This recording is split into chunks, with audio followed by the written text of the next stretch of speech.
द्रौपदी मुर्मू होंगी एनडीए की राष्ट्रपति उम्मीदवार। संसदीय बोर्ड की बैठक के बाद बीजेपी अध्यक्ष जेपी नड्डा ने किया ऐलान। पीएम मोदी ने द्रौपदी मुर्मू को बधाई दी। ट्वीट में लिखा, उनके राष्ट्रपति बनने से देश को लाभ होगा। पीएम मोदी ने कहा, द्रौपदी मुर्मू गरीबों के लिए समर्पित, वो देश की एक अच्छी राष्ट्रपति बनेंगी।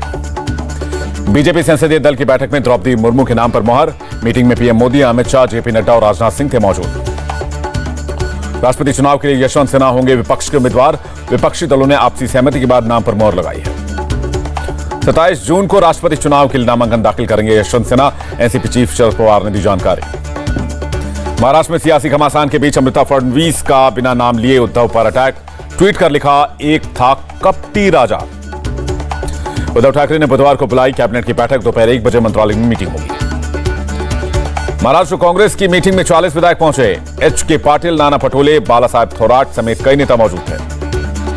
सियासी उथल पुथल के बीच उद्धव ठाकरे ने एकनाथ शिंदे से बातचीत की। दोनों के बीच तकरीबन 20 मिनट तक बातचीत हुई। मिलन नार्वेकर ने ठाकरे और शिंदे की बात कराई।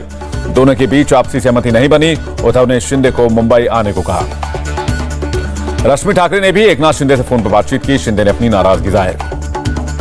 एकनाथ शिंदे ने रश्मि ठाकरे से कहा, महाविकास अघाड़ी में कोई तालमेल नहीं, विधायकों मंत्रियों को नहीं मिल रही है अहमियत। अजय चौधरी शिवसेना विधायक दल के नेता बने हैं। शिंदे को हटाने के लिए 22 विधायकों ने साइन किया। एकनाथ शिंदे से मिले उद्धव के दूत मिलन नार्वेकर, रविंद्र फाटक। शिंदे ने कहा, हिंदुत्व की विचारधारा से समझौता नहीं। सूरत में एकनाथ शिंदे के साथ 35 विधायक मौजूद, जिसमें 34 एमएलए शिवसेना के और एक निर्दलीय। संजय राउत का बयान, शिंदे हमारे पुराने साथी, बीजेपी का साथ क्यों छोड़ा वो सबको पता है। एनसीपी चीफ शरद पवार का आरोप, महाराष्ट्र सरकार को गिराने की तीसरी बार साजिश। शरद पवार की दो टूक, बीजेपी के साथ नहीं जाऊंगा, सरकार गिरी तो विपक्ष में बैठना पसंद है। सोनिया गांधी ने कमलनाथ को ऑब्जर्वर बनाया। बुधवार को मुंबई जाएंगे कमलनाथ। शिवसेना विधायकों ने किया शक्ति प्रदर्शन। राज्य के कई हिस्सों से आए विधायक उद्धव के समर्थन में नारेबाजी। महाराष्ट्र के सियासी घमासान पर बीजेपी के सफाई, एकनाथ शिंदे को कोई प्रपोजल नहीं भेजा।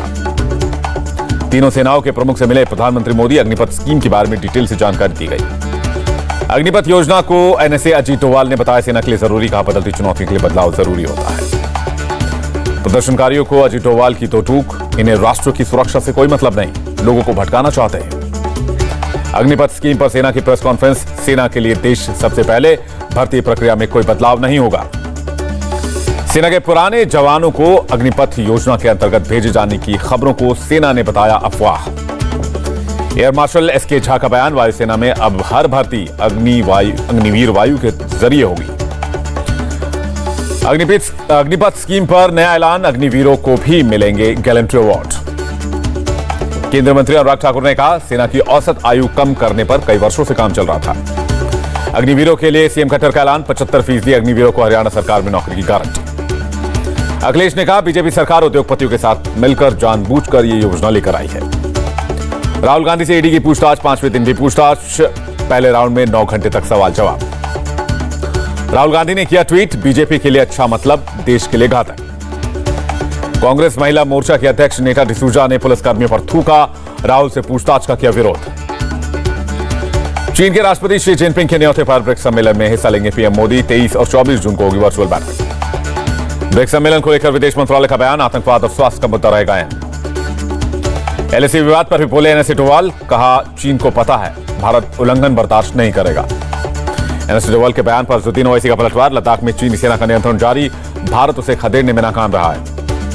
रामपुर में सीएम योगी की चुनावी सभा, कहा, हमने भूमाफियाओं की ऐंठन दूर कर दी। सीएम योगी का दावा, यूपी में बहन बेटी सुरक्षित, लोगों को बांटने का काम में जुटा है विपक्ष।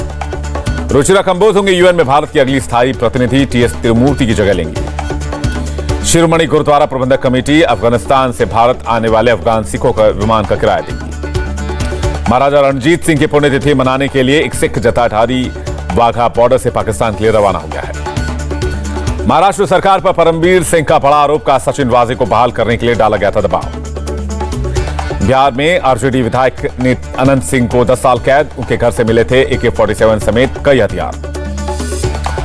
गोल्ड तस्करी मामले की आरोपी स्वप्ना सुरेश ने पीएम को लिखी चिट्ठी, मामले की सीबीआई जांच करवाने की मांग की है। जम्मू कश्मीर में इस साल जून तक 118 आतंकी मारे गए हैं, 32 विदेशी टेररिस्ट भी शामिल हैं। जम्मू कश्मीर के सोपोर में आतंकियों से मुठभेड़, सुरक्षा बलों ने लश्कर के 2 आतंकियों को मार गिराया। पुलवामा में जैश का आतंकी माजिद नजीर समेत 2 आतंकी ढेर सब इंस्पेक्टर फारूक मीर की हत्या में शामिल था। ओडिशा के नुआपाड़ा में नक्सली हमला, सीआरपीएफ के 3 जवान शहीद। ओडिशा सरकार ने शहीदों के घर वालों को 20-20 लाख रुपए मुआवजे का ऐलान किया है। बंगाल विधानसभा में यूनिवर्सिटी ऑफ हेल्थ साइंस संशोधन बिल पारित, अब यूनिवर्सिटी की चांसलर होंगी सीएम। पश्चिम बंगाल के राज्यपाल ने कहा, सभी विधेयकों पर संविधान के अनुसार विचार करूंगा। Singer Sidhu Moosewala murder case में दिल्ली पुलिस का खुलासा, हत्या में इस्तेमाल हथियार सीमा पार से लाए गए थे। एनसीईआरटी के पाठ्यक्रम में हो रहा है बदलाव, देश भर के एक्सपर्ट्स की ली जा रही है सलाह। 8वें इंटरनेशनल योग डे पर दुनिया भर में उत्साह, मैसूर में पीएम मोदी ने 15,000 लोगों के साथ किया योग। पीएम मोदी ने कहा, लोगों के लिए वे ऑफ लाइफ बन रहा है योग, विश्व के हर कोने में इसकी गूंज है। राष्ट्रपति कोविंद ने राष्ट्रपति भवन में किया योग, कहा मन, आत्मा और शरीर को संतुलित करता है योग। इंटरनेशनल योग डे पर यूपी के सीएम योगी, भोपाल में सीएम शिवराज सिंह चौहान और ऋषिकेश में सीएम धामी योग करते नजर आए। नोएडा में योग कार्यक्रम में शामिल हुए बीजेपी अध्यक्ष जेपी नड्डा। हरिद्वार में पतंजलि योगपीठ में गुरु रामदेव का योग अभ्यास, योग को धार्मिक नहीं आध्यात्मिक बताया। एम्स में योग पर चल रही रिसर्च, डॉक्टर रणदीप गुलेरिया बोले, कई बीमारियों को ठीक करने में योग की अहम भूमिका है।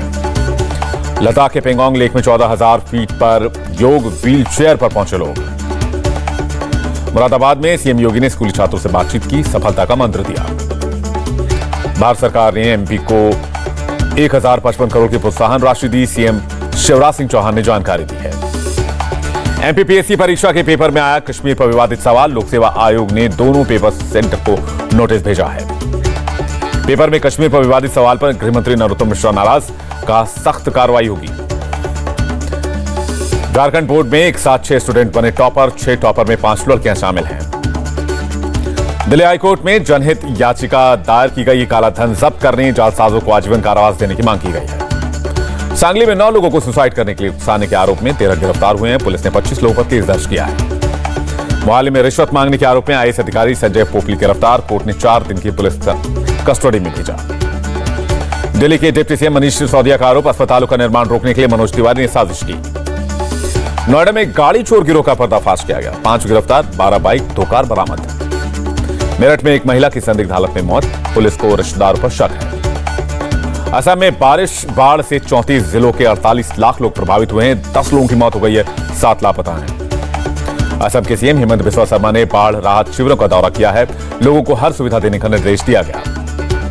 असम सरकार बाढ़ प्रभावित लोगों के लिए जल्द पोर्टल शुरू करेगी, पानी से हुए नुकसान को लेकर दर्ज करा सकेंगे शिकायत। उत्तराखंड के चमोली में भारी बर्फबारी, हेमकुंड साहिब यात्रा को स्थगित किया गया।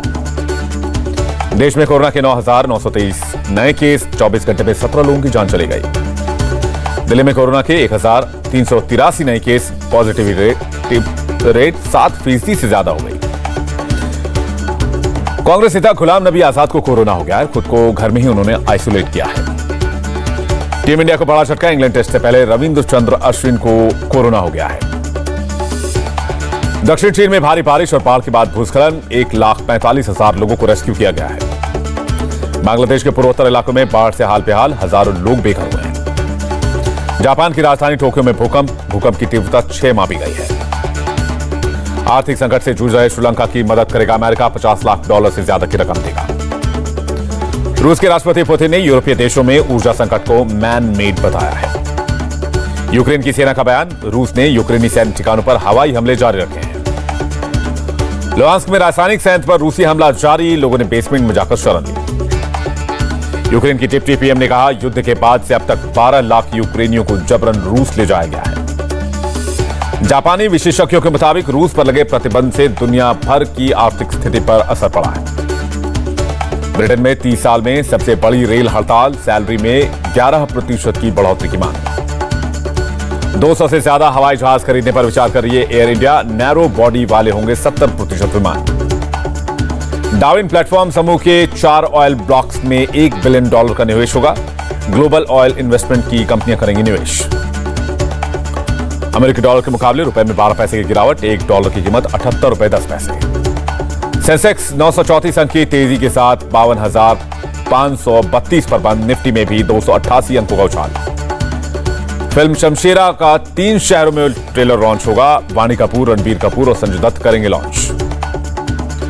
फिल्म कबीर सिंह के रिलीज के 3 साल पूरे, शाहिद ने शेयर की कियारा आडवाणी के साथ तस्वीर।